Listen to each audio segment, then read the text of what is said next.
পিলখানা হত্যাকাণ্ডের প্রকৃত সত্য উদ্ঘাটন এবং ষড়যন্ত্র শিকার হাজার হাজার বিজয় সদস্য তাদের পরিবারের জন্য অধিকার প্রতিষ্ঠায় আমাদের মাননীয় প্রধানমন্ত্রী ও সরকারের বিশিষ্ট কর্তৃপক্ষের কার্যকর পদক্ষেপ সহ সুশীল সমাজ, প্রতিনিধি দল, ছাত্র জনতা, গণমাধ্যম কর্মী তথা দেশের সর্বস্তরের জনগণের সমর্থন অসাধারণত অত্যন্ত গুরুত্বপূর্ণ।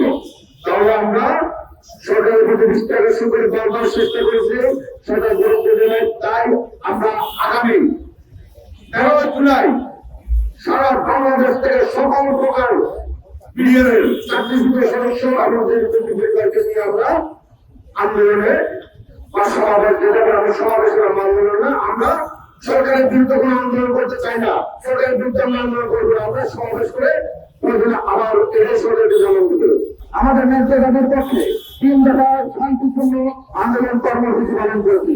এসব কর্মসূচি আইন শৃঙ্খলা রক্ষা বাহিনীর বাধার মুখে আমাদের অনেক বিজয় সদস্য আহত ও রক্তাক্ত হয়েছেন।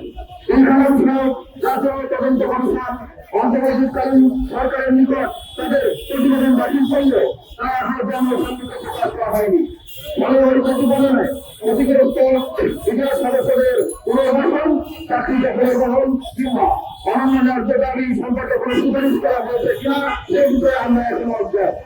সম্মানিত উপস্থিতি, গত কারণে 27 তারিখে শাহবাগে অনুষ্ঠিত আমাদের শান্তিপূর্ণ মানববন্ধন কর্মসূচি থেকে এই মজবুন্দার পক্ষ থেকে বর্তমান সরকারকে 1 জুলাই 2026 3 তারিখ পর্যন্ত একটি আলটিমেটাম প্রদান করা হয়েছিল। আমাদের প্রত্যাশা ছিল এই সময়ের মধ্যে সরকার মানবিক ও সহানুভূতিশীল ভিত্তিতে আমাদের বিষয় বিবেচনা করবে, প্রতিনিধিদলের সঙ্গে সাক্ষাৎ করবে এবং চাকরিতে ক্ষতিপূরণ, পুনর্বাসন, নিরপরাধ জনগণের সহ আমাদের ব্যক্তির দাবিগুলোর একটি সংযোগ সমাধান করবেন।